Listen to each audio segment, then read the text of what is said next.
Students, we will discuss about the important news. First news is regarding the India Russia के perspective से है। आने वाले समय के अंदर बहुत कंट्रीज हैं वो एक डीपन डिफेंस कोऑपरेशन को कैरी आउट करेंगे, ये रशियन एम्बेसडर के द्वारा कहा। डीपन डिफेंस कोऑपरेशन का जो मीनिंग है वो क्या है कि जॉइंट वे के अंदर बहुत कंट्रीज के द्वारा डिफेंस प्रोडक्ट्स का डेवलपमेंट है वो किया जाएगा। और जॉइंट वे के अंदर अगर किसी प्रोडक्ट का डेवलपमेंट होगा डेट मीन्स उस प्रोडक्ट के रिगार्डिंग में जो टेक्नोलॉजी है उसका भी फुल शेयरिंग है वो किया जाएगा। तो स्टूडेंट्स, किसी भी प्रोडक्ट का अगर टेक्नोलॉजी को शेयर किया जाता है तो आने वाले समय में हमारा जो कंट्री है वो भी इंडिपेंडेंट लेवल के ऊपर उस प्रोडक्ट का जो डेवलपमेंट है उसका जो प्रोडक्शन है उसको कैरी आउट कर सकते। यहाँ पे जो डिफेंस कोऑपरेशन के बारे में जो मेंशन किया गया वो है एडवांस मीडियम कम्बैट एयरक्राफ्ट के पर्सपेक्टिव से। एडवांस मीडियम कम्बैट जो एयरक्राफ्ट है जो कि एक फाइटर जेट है फिफ्थ जनरेशन का, इसको लोकल लेवल के ऊपर प्रोडक्शन को रसिया ने अपना सपोर्ट है वो प्रोवाइड किया है। लोकल लेवल के ऊपर प्रोडक्शन का मीनिंग क्या है कि इंडिया का जो डिफेंस प्रोडक्शन है वो यहाँ पे बूस्ट होगा। रसिया है जो सपोर्ट प्रोवाइड करेगा फाइटर जेट के डेवलपमेंट के रिगार्डिंग में। जब फर्स्ट टाइम रसिया इस तरीके से इंडिया को सपोर्ट करेगा डिफेंस प्रोडक्शन के अंदर में, तो आप देखिए अर्लियर फेज के अंदर जो ब्रह्मोस मिसाइल है वो एक सक्सेसफुल एग्जाम्पल के रूप से देखने के लिए मिलता है। इंडिया और रसिया का जॉइंट वे के अंदर डिफेंस प्रोडक्शन का ब्रह्मोस मिसाइल जो प्रेजेंट समय के अंदर एक हाइपरसोनिक मिसाइल के रूप से एग्जिस्ट किया करती। अर्लियर पेज में जो इंडिया और रसिया का डिफेंस सेक्टर में जो रिलेशन हुआ करता था वो बायर और सेलर का हुआ करता। बायर और सेलर का जो रिलेशन है जिसके अंदर में आप देखिए कि इंडिया जो है मेजरली इंपोर्ट के ऊपर डिपेंड किया करता था। इंडिया के द्वारा किसी भी तरीके का जो डिफेंस का प्रोडक्शन है वो नहीं किया जाता। ब्रह्मोस के थ्रू डिफेंस प्रोडक्शन स्टार्ट हुआ और जिसको कि यहाँ पे फाइटर जेट के थ्रू एडवांस लेवल के अंदर में कैरी आउट है वो किया जाएगा। रसिया का जो डिफेंस का जो सपोर्ट है उसका आप देखिए कि एग्जाम्पल के रूप से आप देख सकते हो कि प्रेजेंट समय में हमारे जो 70% इक्विपमेंट्स हैं डिफेंस सेक्टर के वो रसियन ओरिजिन से ही बिलोंग किया करते हैं। रसिया से ही हमने उनको इम्पोर्ट है वो किया है। अभी रिसेंटली ऑपरेशन सिंदूर के दौरान में हमने रीड किया कि काफ़ी सारे ऐसे प्रोडक्ट्स हैं जिनको हम यूज कर चुके हैं हमारे कंट्री का जो टेरिटोरियल एरिया है उसके डिफेंड के रिगार्डिंग में। अब देखिए कि S-400 जो एयर डिफेंस सिस्टम है उसको भी हमने यूज किया था पाकिस्तान से जो ड्रोन्स भेजे गए थे उनको इंटरसेप्ट करने के रिगार्डिंग में और उनको एलिमिनेट करने के पर्सपेक्टिव से। S-400 है जो प्रेजेंट समय में बोथ कंट्रीज का जो डिफेंस कोऑपरेशन है उसको शो करता है कैसे दोनों कंट्री हैं वो ऑपरेशन को कैरी आउट किए हैं और यहाँ पे जॉइंट वे के अंदर डेवलपमेंट है उसका भी एडवांसमेंट को बताया गया है। स्टूडेंट्स, सेमेस्टर के द्वारा यहाँ पे ऑयल के पर्सपेक्टिव से भी मेंशन किया गया कि ग्लोबल मार्केट के अंदर में जो रशियन ऑयल है कॉस्ट इफेक्टिव ऑप्शन के रूप से है। कंट्रीज को अपना जो एनर्जी सिक्योरिटी है उसको इंश्योर करने के लिए रशियन ऑयल है उसके परचेज को कैरी आउट है वो करना चाहिए। यहाँ पे आप देखिए कि रशियन ऑयल के ही बारे में जो यूएस के प्रेसिडेंट ने मेंशन किया है कि आने वाले समय के अंदर इंडिया जो है अपना रशियन ऑयल परचेज को भी आप देखिए कि रोक देगा। ये यूएस के प्रेसिडेंट का क्लेम है जिसको कि रिजेक्ट किया गया है मिनिस्ट्री ऑफ एक्सटर्नल अफेयर के द्वारा। हमारे जो मिनिस्टर्स हैं जो डिप्लोमेट्स हैं ऑलरेडी काफ़ी बार इस स्टेटमेंट को आप देखिए कि कह चुके हैं कि हमारे कंट्री का जो एनर्जी डिमांड है उसको हम इंडिपेंडेंट लेवल के ऊपर परचेज करेंगे। प्रेजेंट समय के अंदर जो रशियन ऑयल है वो डिस्काउंट रेट के ऊपर में मिला करता है। डिस्काउंट रेट के ऊपर मिलता है तो एनर्जी सिक्योरिटी को इंश्योर करने के पर्सपेक्टिव से एक इम्पोर्टेंट डिसीजन है वहाँ से ऑयल का बाई करना हमारी कंट्री के द्वारा।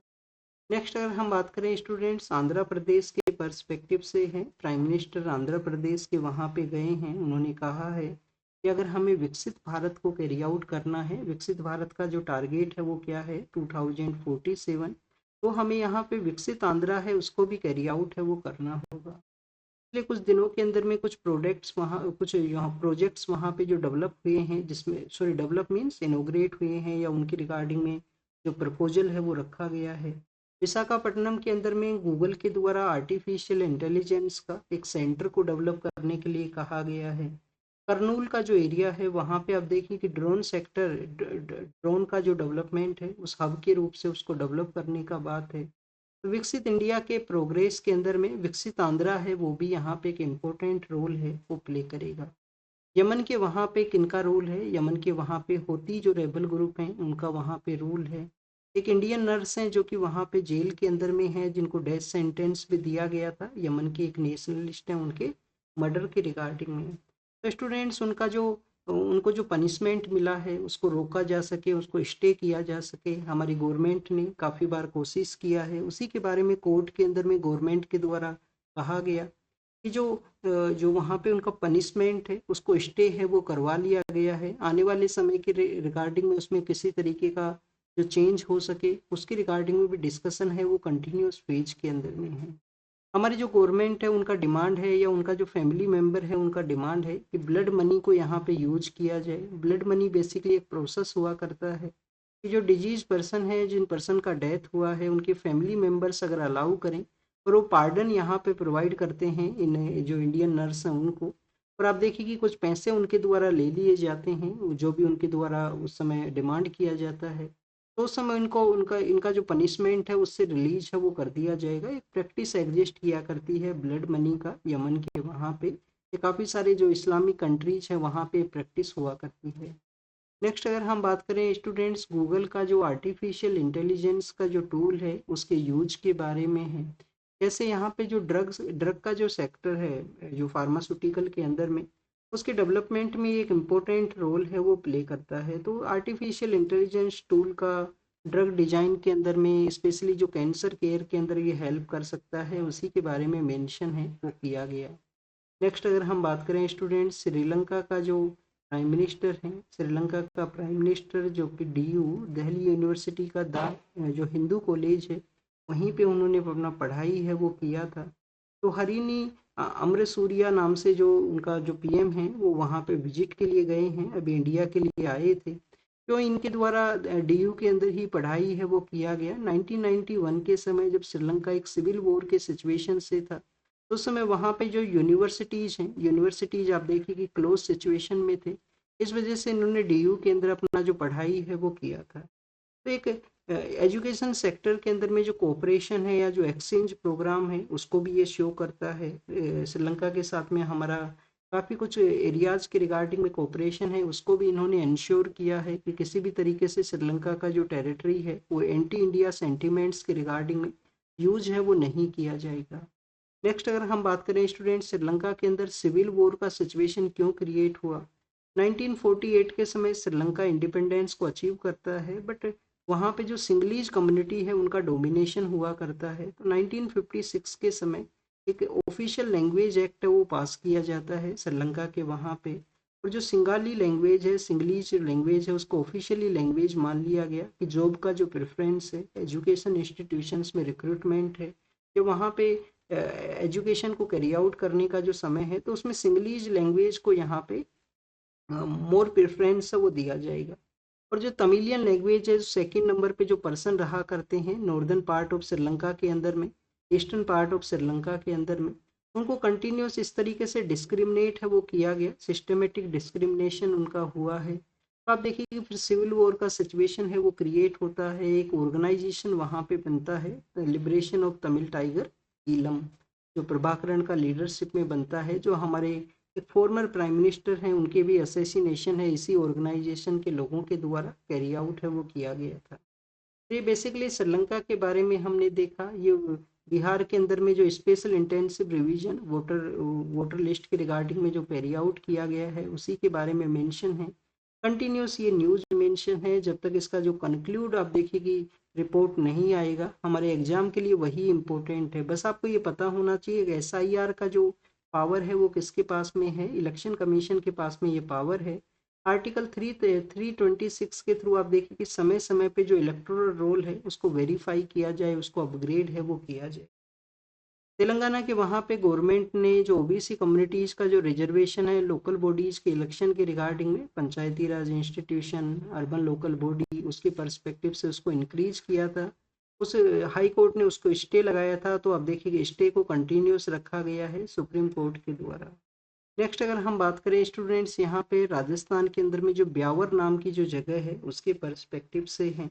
अजमेर के पास में है ब्यावर नाम की जो जगह है। अब ये जो जगह है वो क्यों न्यूज के अंदर में है, जब आपका सिलेक्शन होगा सिविल सर्विस एग्जाम के अंदर में, तो आप देखिए कि हो सकता है आपको इस रूट से भारत दर्शन के लिए ले जाया जाए। ब्यावर के अंदर भी विजिट करवाया जाता है उस समय, जो ऑफिसर जो ट्रेनीज होते हैं उनको क्यों विजिट करवाया जाता है। एक तो मजदूर किसान शक्ति संगठन नाम का जो ऑर्गेनाइजेशन है वो वहाँ पे हुआ करता है। मजदूर किसान शक्ति संगठन ही वो ऑर्गेनाइजेशन है जो कि 1996 के समय में आप देखिए कि फर्स्ट टाइम डिमांड करता है कि जो इंफॉर्मेशन एक्ट है, इंफॉर्मेशन का जो राइट है उस एक कॉमन पर्सन के पास में होना चाहिए। कौन पर्सन है इस मजदूर किसान शक्ति संगठन के फाउंडर जो हैं अरुणा रॉय हैं। अरुणा रॉय के अलावा आप देखिए कि निखिल डे हैं, वो इसके फाउंडर हैं। और उन्हीं के थ्रू पीपल्स को ये राइट है वो मिलता है, जो हमारे कंट्री के अंदर में 2005 के समय राइट टू इंफॉर्मेशन एक्ट आया था। उसी से पहले आप देखिए कि राजस्थान के अंदर में स्टेट लेवल के ऊपर 2000 के अंदर ही जो राइट टू इंफॉर्मेशन एक्ट है वो आता है, फिर एक कैंपेन बनता है और 2005 के समय हमारे कंट्री के अंदर में राइट टू इंफॉर्मेशन एक्ट आया। अभी इसके 20 ईयर्स कंप्लीट हुए हैं इस एक्ट के, बट प्रेजेंट समय के इश्यूज हैं वो क्या है कि कंटिन्यूस यहाँ पे पेंडेंसी है कि जो लिटिगेशन फाइल किया गया, जो आरटीआई एप्लीकेशन फाइल किया गया उसके अंदर कंटिन्यूस पेंडेंसी है। जो पर्सन्स हैं जो इंफॉर्मेशन कमिश्नर होना चाहिए उनका अपॉइंटमेंट नहीं है, सीटें उनका वैकेंट है। तो काफ़ी सारे ऐसे प्रेजेंट इश्यूज हैं वो भी इस एक्ट के रिगार्डिंग में आपको मिलेंगे। नॉर्थ ईस्टर्न मानसून के बारे में है। नॉर्थ ईस्टर्न मानसून क्या है? नॉर्थ ईस्टर्न मानसून आप देखिए कि हमारा जो मानसून विंड्स है जब विड्रोवल को कैरी आउट करते हैं 30 सितंबर है वो ऑफिशियली टाइम पीरियड हुआ करता है। उसके बाद में मानसून के अंदर में जो रेन है उसको नहीं काउंट किया जाता। 30 सितंबर के बाद में जब मानसून विंड्स वापस से विड्रोवल करती हैं, जो मेन लैंड को साउथ वेस्ट मानसून मिलता है, जो लैंड यहाँ पे जो विंड्स हैं इस तरीके से जाया करती हैं और वापस से जब विड्रोवल करती हैं तो आप देखिए कि बे ऑफ बंगाल के रीजन के अंदर में वो मॉइस्चर को गेन करती हैं और मॉइस्चर को गेन करने की वजह से ये हमारा जो साउथ ईस्टर्न पार्ट का जो एरिया है वहाँ पे आप देखिए कि बारिश है वो हुआ करती है और इस एरिया को जो बारिश रिसीव होती है वो नॉर्थ ईस्ट मानसून के थ्रू ही है। जिसमें तमिलनाडु का पार्ट है, जिसमें रायलसीमा का पार्ट है जो आंध्र प्रदेश के अंदर में है, और पुडुचेरी, और आप देखिए कि कुछ पार्ट वहाँ पे कर्नाटका और केरल का भी आप कंसीडर है वो कर सकते हो। जो कावेरी नाम का जो रिवर है वो आप देखिए कि हाफ उसका जो कोर्स है वो साउथ वेस्ट मानसून से बारिश रिसीव करता है और हाफ जो कोस्ट है वो नॉर्थ ईस्टर्न मानसून से बारिश है वो रिसीव किया करता है। तो यहाँ पे टाइमली वे के अंदर में इसका अराइवल हुआ है नॉर्थ ईस्टर्न मानसून का, तो इसके बेनिफिट के बारे में बताया गया कि एग्रीकल्चर सेक्टर में भी ये बेनिफिट प्रोवाइड करेगा और जो वाटर बॉडीज के अंदर में भी जो पानी का डिमांड होता है उसको भी ये फुलफिल है वो करेगा। काफ़ी बार आपने चेन्नई के अंदर में फ्लड है आप देखते हैं एवरी 5 to 10 ईयर के अंदर में सिचुएशन क्रिएट होता है चेन्नई के अंदर में। हमारे मैक्सिमम अर्बन एरियाज का ये प्रॉब्लम है कि वहाँ पे अगर फ्लड नहीं आता है तो आप देखिए कि जो वाटर बॉडी का एरिया है उसके अंदर एनक्रोचमेंट है वो कर लिया जाता है और एनक्रोचमेंट होने के बाद में जब सडनली वहाँ पे मोर बारिश रिसीव होगा तो फ्लड काइंड ऑफ सिचुएशन है वो क्रिएट होती है। तो चेन्नई के अंदर में आप देखिए कि कुछ ईयर पहले हमने फ्लड के बारे में देखा था, फ्लड सिचुएशन से वहाँ पे किस तरीके से इम्पैक्ट हुआ था। तो टाइमली वे के अंदर इसको भी मॉनिटर करने का ज़रूरत है मानसून कंडीशंस वहाँ पे अगर डेवलप हुआ है। नेक्स्ट अगर हम बात करें स्टूडेंट्स, यहाँ पे डाउन हिल का जो साइकिलिंग जो प्रोसेस है उसको बताया गया है कि जम्मू एंड कश्मीर के अंदर जो गुलमर्ग का एरिया है, गुलमर्ग के अंदर में डाउन हिल्स और साइकिलिंग है वो किया गया है। तो उस आप देखिए कि उसके अंदर में काफ़ी सारी टीम्स पार्टिसिपेट किए हैं। टूरिज्म एंड स्पोर्ट्स एक्टिविटी है जो जम्मू एंड कश्मीर के अंदर में इम्पोर्टेंट अल्टरनेटिव है, वहाँ पे यूथ को इंगेज करने के लिए इकोनॉमिक एक्टिविटी हो या अपना जो एनर्जी का जो ट्रांजिशन है वो स्पोर्ट्स के अंदर में उनके द्वारा कैरी आउट किया जाए। नेक्स्ट अगर हम बात करें स्टूडेंट्स नॉन अलाइनमेंट मूवमेंट के बारे में है। नॉन अलाइनमेंट मूवमेंट जो कि आप देखिए कि इंडिया उसका फाउंडिंग कंट्री है, तो उसी के एक मिनिस्टेरियल मीटिंग के रिगार्डिंग में हमारे जो मिनिस्टर हैं जो युगांडा के वहाँ पे विजिट के लिए गए हैं, तो फर्स्ट आपको नेम के बारे में पता होना चाहिए। और मीटिंग के अंदर में क्या कहा कि ग्लोबल साउथ का जो गोल है वो नेम के जो कंट्रीज यहाँ पे एडवांसमेंट उसको कैरी आउट कर सकते हैं। 1955 के समय एक कॉन्फ्रेंस ऑर्गेनाइज होती है, कॉन्फ्रेंस का नाम है बेंडुंग कॉन्फ्रेंस। बेंडुंग कॉन्फ्रेंस के अंदर में एक नया जो ब्लॉक है वो बनाया जाए, कोल्ड वॉर एरा के समय 2 ब्लॉक्स के अंदर में जो कंट्रीज हैं वो डिवाइड ना हो और जिनको अपना एस्पिरेशन को कैरी आउट करना है। फिर 1961 के समय बेलग्रेड डिक्लेरेशन आता है। बेलग्रेड डिक्लेरेशन के अंदर में जो नॉन अलाइनमेंट मूवमेंट है उसको यहाँ पे इस्टेब्लिश है वो किया जाता है। फाउंडिंग कंट्रीज कौन कौन से हैं? फाउंडिंग कंट्रीज हैं यूगोस्लोवाकिया है, यूगोस्लेविया है। यूगोस्लोवाकिया के अलावा आप देखिए कि इंडिया है, इंडोनेशिया है, इंडोनेशिया है, इजिप्ट है। और इजिप्ट के अलावा स्टूडेंट्स घाना है। पर प्रेजेंट समय में क्या इसका रिलेवेंस है? रिलेवेंस तो आप देखिए कि कंटिन्यूस एग्जिस्ट करता है, बट कुछ ऐसे भी कंट्रीज हैं जो प्रेजेंट समय में एग्जिस्ट है वो नहीं किया करते। गुजरात के अंदर में जो काउंसिल ऑफ मिनिस्टर्स हैं, जो मिनिस्टर्स के द्वारा रिजाइन किया गया, नए मिनिस्टर्स का अपॉइंटमेंट होगा। चीफ मिनिस्टर का यहाँ पे रिजाइन है वो नहीं हुआ है। चीफ मिनिस्टर आप देखिए कि लीडर हुआ करते हैं, अगर उनका रिजाइन होगा तो कंप्लीट कैबिनेट का वहाँ पे जो फिर से जो रीअपॉइंटमेंट है वो हुआ करता है। तो चीफ मिनिस्टर लीडर होते हैं, उनका रिजाइन के बाद में ऐसे जो कैबिनेट है वो सीज किया करती है, उसको यहाँ पे मेंशन किया गया है। ये आपको पार्लियामेंट्री प्रोसेस के बारे में पता होना चाहिए। और आने वाले समय के अंदर में जो प्रिजन्स हैं, जो फ्यूजिटिव इकोनॉमिक ऑफेंडर्स को हम ला सकें हमारे कंट्री के अंदर में किसी अदर नेशन से, तो उसके रिगार्डिंग में हमें स्पेशल प्रिजन्स को डेवलप करने का ज़रूरत है। स्टेट्स को इसके ऊपर में केयर करना चाहिए। यहाँ पे स्टेट्स को क्यों मेंशन किया गया है? क्योंकि स्टेट लिस्ट के अंदर में प्रिजन जो सब्जेक्ट है वो हुआ करता है। मिनिस्ट्री ऑफ होम अफेयर्स है वो समय समय पे गाइडलाइंस है या देखिए कि जो मैनुअल है वो प्रोवाइड कर सकता है कि इस तरीके से आपको प्रिजन्स को डेवलप करना है। कुछ दिनों पहले हमने ओपन प्रिजन के बारे में भी रीड किया था, जो राजस्थान के सांगानेर के वहाँ पे है। इसके अलावा आप देखिए कि प्रिजन्स के अंदर में प्रॉब्लम क्या है। प्रिजन्स में हमारे यहाँ पे प्रॉब्लम है कि ओवर क्राउडेड है, सैनिटेशन का फैसिलिटी नहीं है, प्रॉपर हाइजीनिक नहीं है, प्रॉपर फूड नहीं है, नेक्सस वहाँ पे हुआ करता है, क्रिमिनल हैं, जो प्रिजन के जो मेंबर्स हैं उनका वहाँ पे एक नेक्सस हुआ करता है, क्रिमिनल पर्सन्स अपना गैंग ऑपरेट किया करते हैं काफ़ी बार प्रिजन्स से। और नेक्स्ट अगर हम बात करें प्रिजन रिफॉर्म है उसका ज़रूरत है। अमितवा रॉय पैनल ने भी उसको सजेस्ट किया था कि प्रिजन रिफॉर्म्स का यहाँ पे ज़रूरत है। मॉडर्न जो लाइफ स्टाइल है उसके बारे में मेंशन किया गया कि टू मच स्क्रोलिंग है वो किस तरीके से यहाँ पे इम्पैक्ट है वो करता है ब्रेन को। इससे पहले आप देखिए कि 2024 का जो टर्म था वो ब्रेन रोट था। ब्रेन रोट क्या है कि कंटिन्यूस आप यहाँ पे जो लो क्वालिटी कंटेंट को कंज्यूम करते हो, किस तरीके से वो आपका थिंकिंग प्रोसेस है उसको इम्पैक्ट है वो किया करता है। नेक्स्ट आप देखिए कि इजराइल के पर्सपेक्टिव से है, जिन्होंने यहाँ पे पोस्टेज पर्सन्स को जो सिक्योर वे के अंदर रिटर्न करने के बारे में मेंशन किया गया। यूएस के प्रेसिडेंट के बारे में है जो कि वेनेजुएला के पर्सपेक्टिव से मेंशन किया है। तो ऑलरेडी वेनेजुएला और यूएस का डिफरेंस है वहाँ पे। और वेनेजुएला जो पर्सन है उन्हीं को आप देखिए कि नोबेल पीस प्राइज मिला है, वहाँ पे अपोजिशन का जो लीडरशिप है उनको। फ्रांस के पीएम के बारे में है, फ्रांस के पीएम के द्वारा कॉन्फिडेंस वोट है उनको सरवाइव किया गया है उसके पर्सपेक्टिव से। और जर्मनी के रिगार्डिंग में मेंशन किया गया कि जर्मनी यहाँ पे जो हाइब्रिड थ्रेट है उसके रिगार्डिंग में वर्किंग एक प्लान को कैरी आउट करेगा। इसके अलावा अफगानिस्तान पाकिस्तान के बॉर्डर इश्यूज के बारे में है, वहाँ पे सीज फायर हुआ है और इंडिया कंटिन्यूस अफगानिस्तान को सोर्निटी को इंडिया कमिटेड है उसको एंडोर्स है वो किया। तो this is all the information related to the today's newspaper. आप इसको रीड कीजिए, रिवाइज कीजिए, जो भी इंफॉर्मेशन आपको मिला है उसको नोट डाउन कीजिए। Thank you students, thank you very much.